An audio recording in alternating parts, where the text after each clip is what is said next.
ran through the Continental Army. Because of the support and sacrifice of tens of thousands of patriots, America earned its independence and began 2 centuries of being the home of the free and the land of the brave. Today, engaged in a new battle for the future of the nation and working together, we have helped to reawaken the American people to their importance of being involved in the political process. We must repeal Obamacare.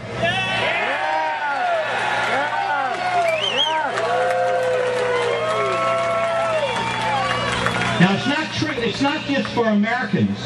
You can hear the chorus of Canadians, both privately and publicly, saying to themselves, where are we going to go for good health care now? After a year of tea parties, the picture is getting a lot clearer. It is no longer a battle between Democrats and Republicans. It is a case of statism versus freedom. Or as Mark Levin says, liberty and tyranny. 14 months ago, we witnessed the Democrats pass a stimulus bill. Last summer, the Democrats in the House passed a cap-and-trade bill. Just a few weeks ago, the Congress passed Obamacare. I have 3 questions. Was the stimulus bill intended to stimulate the economy? Does cap-and-trade have anything to do with climate change? Was Obamacare really about health care reform? My answer to those 3 questions is absolutely no way. They are all about statism and taking away our freedoms in exchange for their power and control over American lives. Now, regarding the stimulus bill, let's go back to December 2008.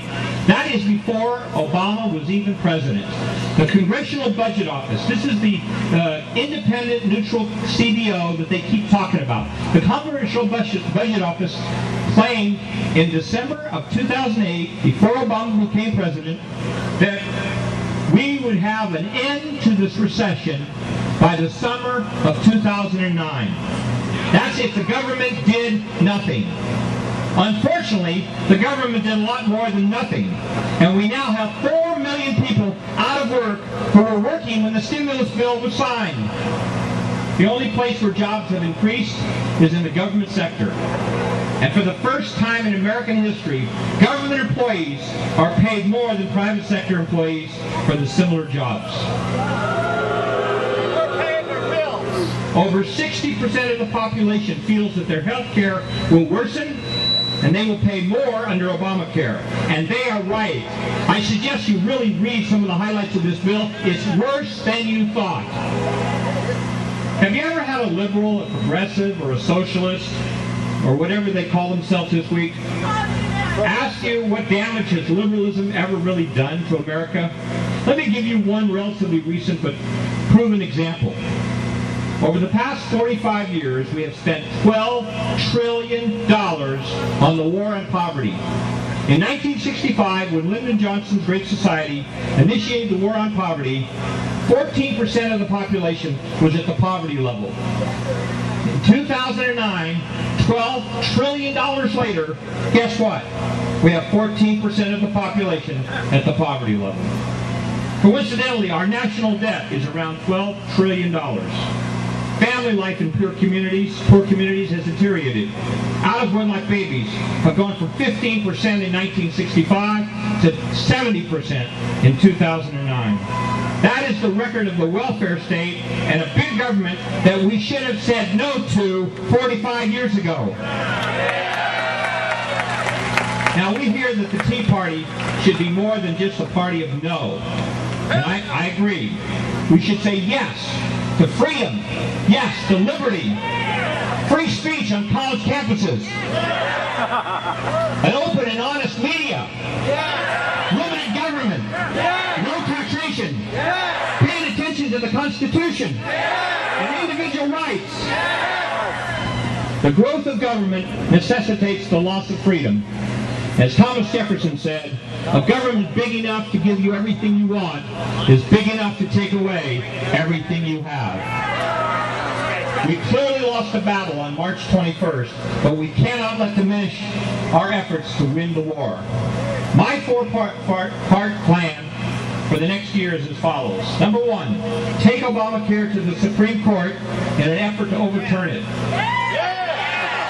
If the government can force you to buy health insurance, they can force you to buy a car from Government Motors or a bank with Obama National Bank.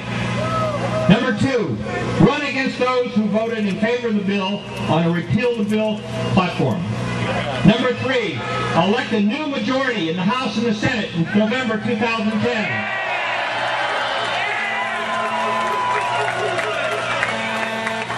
And then, number four, in 2011, the new Congress can then refuse to fund any of the provisions of Obamacare. Now let me leave you with something that you can start doing immediately. Substitute words that are more honest for the words that the left uses. Replace the word progressives with oppressives. Replace the word liberal with statist. Replace redistribution with confiscation. Replace the term fairness doctrine with censorship. Replace social justice with enslavement. Replace the term climate change with climate hoax. And replace the term healthcare reform with government takeover. And I want you to do this. There's several thousand people here today. But tell your patriotic friends who are sitting on their couches this afternoon what Pericles said in 430 BC. Just because you do not pay attention to politics does not mean that politics won't pay attention to you. And Thomas Paine said, government is at best a necessary evil. At its worst, it is intolerable. We have arrived at the latter. Thank you for all you do, and never, never, never give up.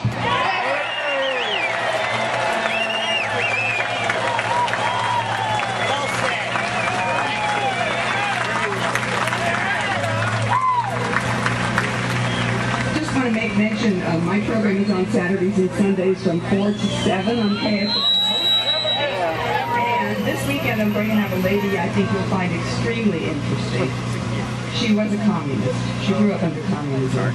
She's an American now, and she sees what we're doing and says, oh my God, stop. She'll be on, you'll be able to hear her, so I hope you'll join us. Next speaker right now is Emily Chaves, who is a professor of economics at San Jose State University, and she is a fellow at the Independent Institute. Ms. Cesar?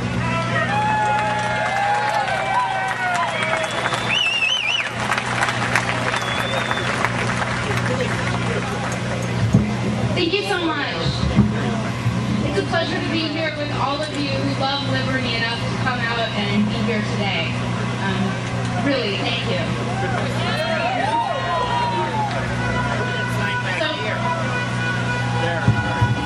Recent events, in the words of our politicians, have popularized the idea that while markets can be important to economic growth and prosperity, they can also undermine it.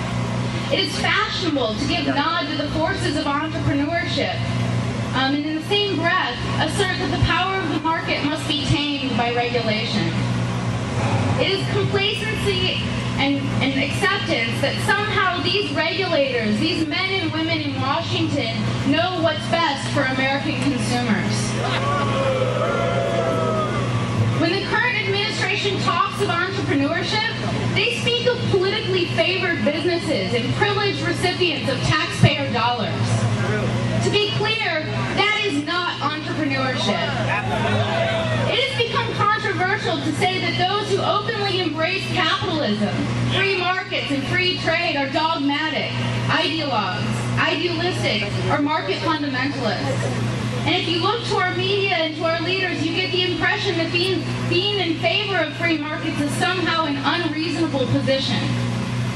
Unless one is ashamed of unprecedented increases in income, rising life expectancy, greater education, and more political freedom, there's no reason to be a fair weather fan of capitalism. Sprawling free markets in countries that have become more capitalistic over the last